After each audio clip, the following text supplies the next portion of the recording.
Samedi 26 octobre 2024, bonjour à toutes et à tous les amis, merci de nous choisir encore une nouvelle fois sur Afrique Sport pour les dernières nouvelles de la presse sportive africaine et internationale. Oui les amis, n'hésitez surtout pas si c'est votre première fois de tomber sur cette vidéo, vous avez la possibilité de vous abonner, d'activer la cloche de notification pour ne rien rater de nos prochaines sorties footballistiques. Eh bien oui, nous avons également les www.realdemadrid.com pour vous, vous qui êtes madridista, n'hésitez surtout pas à nous rejoindre sur YouTube pour les lives de matchs commentés, également pour les analyses d'avant et d'après match. Bah oui, on parle également du Classico les amis, à suivre en live commenté aujourd'hui même en YouTube. Si vous nous découvrez également sur TikTok ou bien sur Facebook où nous sommes également, vous avez la possibilité de vous abonner sur cette chaîne fan de Madrid, fan du Real, et vous serez bien évidemment au parfum de toute l'actualité autour de la Casablanca. Et nous allons débuter justement par les informations sur le continent africain avec les 229foot.com, les éliminatoires,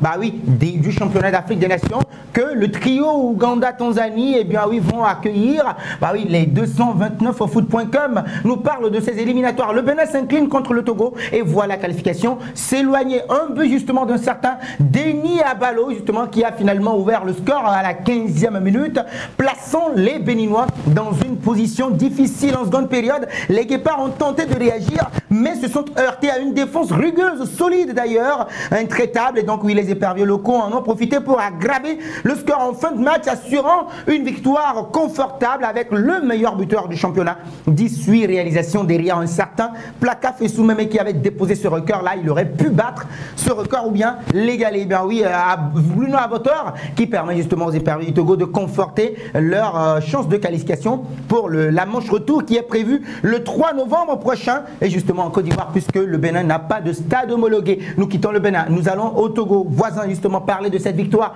des hommes de Koubadia Kader.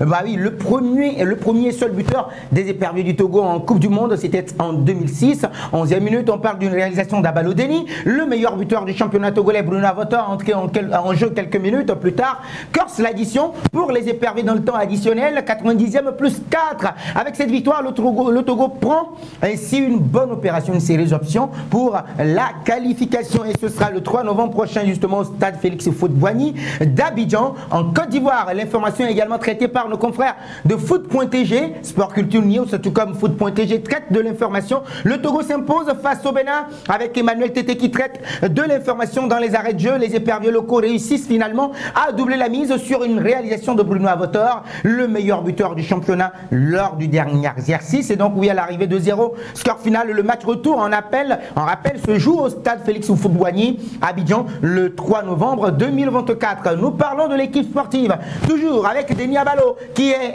à la une, tout comme Bruno Avotor dans le temps additionnel, qui sont les hommes qui ont permis à Kader Koubadia de prendre sa première victoire en tant que sélectionneur des éperviers locaux. L'équipe sportive en parle avec Odouene Akapo, à qui je fais un clin d'œil également. Et bien oui, ce qui va nous permettre de mettre le cap les amis sur la République démocratique du Congo et parler d'un certain Yohan Wissa qui estime que Didier Drogba et Samuel Eto'o l'ont inspiré à réaliser son rêve. Et bien oui, de passage sur le plateau du Professional Footballers Association, et puis PFA, jeudi 24 octobre 2024, l'attaquant congolais de Brentford en English Premier League, Yohan Wissa, a révélé que son rêve d'évoluer dans le milieu du football a été inspiré par la réussite des ressortissants du continent africain, dont Didier Drogba et Samuel Eto'o. L'attaquant des Bees précise avoir connu l'influence de Zinedine Zidane et Thierry Henry, mais l'effet Drogba et Eto'o, au-delà de la couleur de peau, était simplement extraordinaire. Il n'a pas oublié de préciser que la préférence pour Didier Drogba et Samuel Eto'o est due à l'impact de leur football sur le plan international,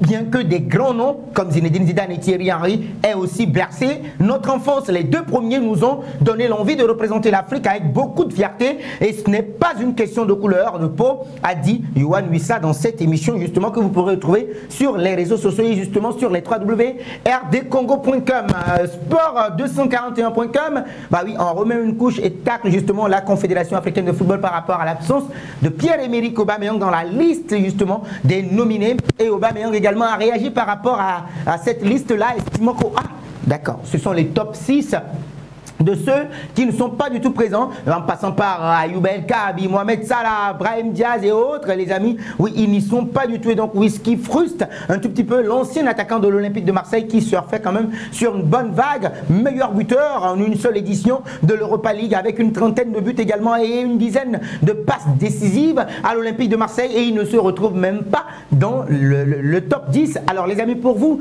est-ce une gravissime erreur de la Confédération africaine de football? Les amis, vous m'en direz un peu plus dans les commentaires. Nous quittons le Gabon pour mettre le cap sur le Cameroun. Parlait toujours des CAF Awards. Eh bien oui, on parle maintenant d'André Onana, meilleur gardien de l'année, se demandent nos confrères de Camfoot, puisque dans ce palier de gardiens du temple du football africain, on retrouve également la légende sud-africaine Ronwen Williams. Il est lui aussi en course pour ce prestigieux trophée, tout comme Stanley Nwabali du Nigeria. Ce sont 10 gardiens de haut niveau évoluant pour la plupart sur le continent africain. Ceci montre à suffisance le niveau sans cesse croissant du football sur le continent africain. Ronwen Williams, Oussama Benbot de l'Algérie, USM Alger, André Onana avec Manchester United, Yaya Fofana de la Côte d'Ivoire avec Angers SCO d'Angers, Mostafa Choubert de Al Ahly, sans oublier Digui Diarra, le Malien de Young Africans en Tanzanie, Mounir El Kajaoui du Maroc de la Renaissance Sportive Berkane, Stanley Nwabali de Chippa United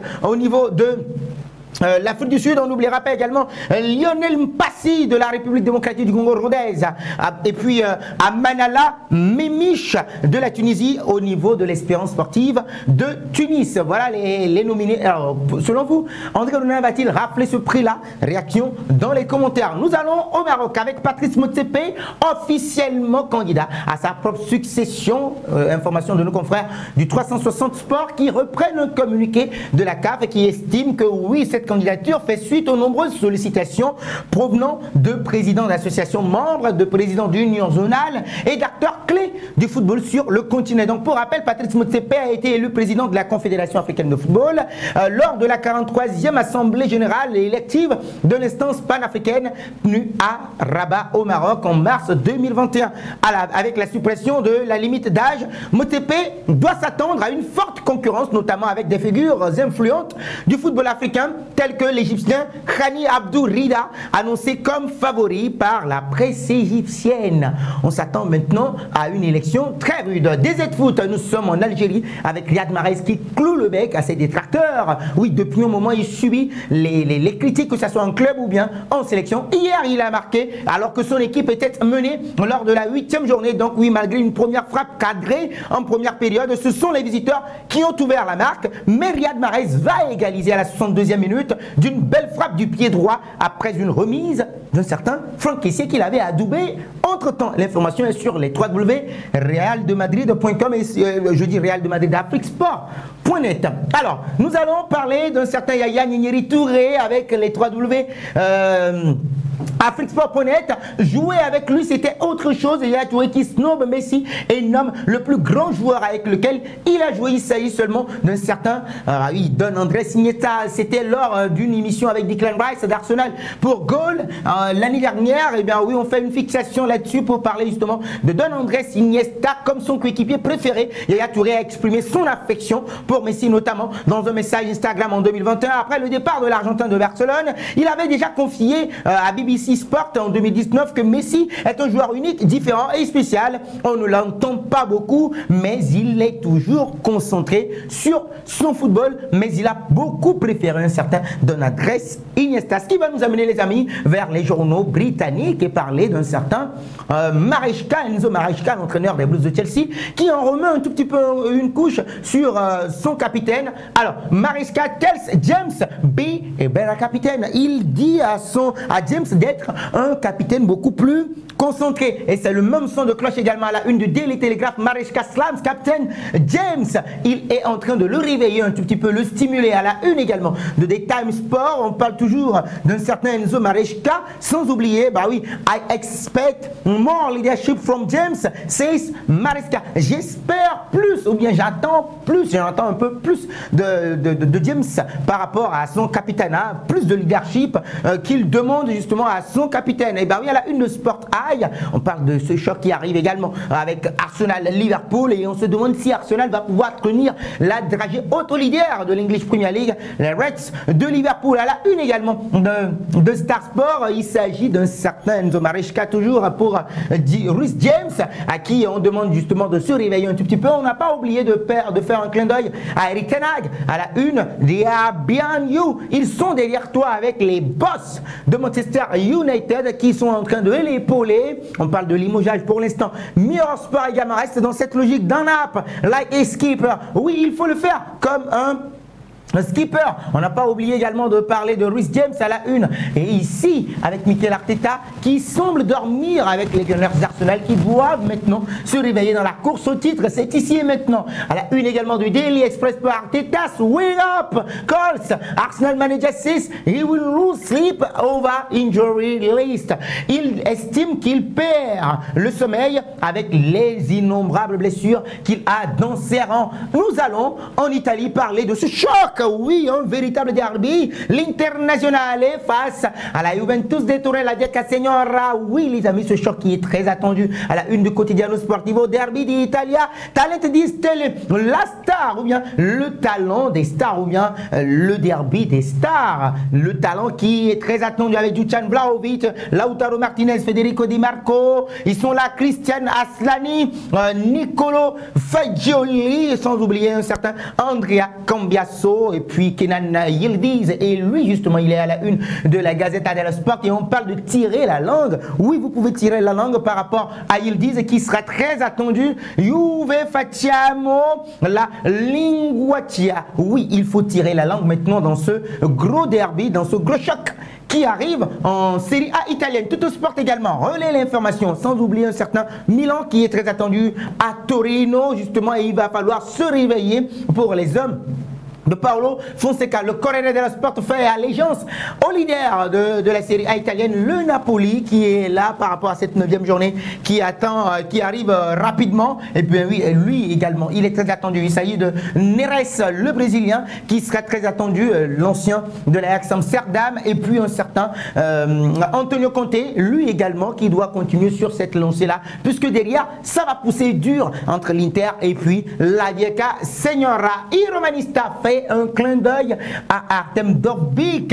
Fattore ucraino in questo inizio sofferto. La Roma a trovato Artem Dovbyk. La Roma a trouvé Artem Dovbyk dans un moment de balbutiement. Et bien oui, derrière 5 buts pour l'Ukrainien et qui ont beaucoup compté avec les points et à chaque fois 1-0. D'abord contre le Genoa, l'Udinese, l'Athletic Bilbao, Monza et puis le Dynamo Bucarest. Et bien oui, un sourire est très attendu avec l'AS Roma qui titre One Man. Il n'y a qu'un seul homme au niveau de l'AS Roma et c'est Artem Dovbyk. Nous allons en France et parler de Kylian Mbappé. Mbappé, bisoute du Classico. Oui, il est très attendu pour le Classico. On reviendra là-dessus. Mais c'est un autre classique de la France qui est très attendu. Demain donc, Marseille, Paris Saint-Germain à l'Olympique, à l'Orange Vélodrome. Oui, le grand échiquier pour ces deux entraîneurs. D'abord dans un premier temps Roberto De Zerbi et puis Luis Enrique.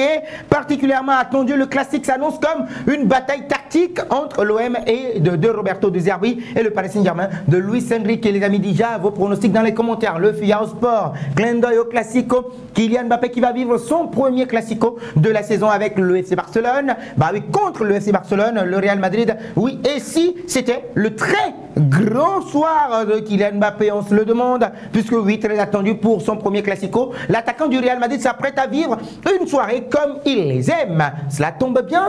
Tout le monde l'attend de pied ferme. Et justement, en Espagne, on ne fait que parler de ce match à vivre en live. Commentez les amis sur realdemadrid.com. N'hésitez surtout pas, n'oubliez pas.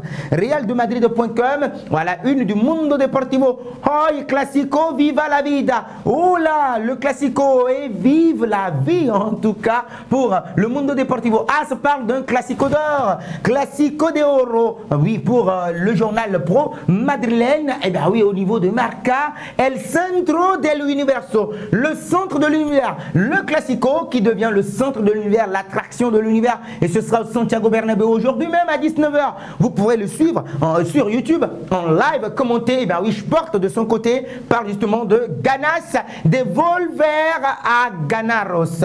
Il est temps maintenant pour le FC Barcelone de battre le Real Madrid.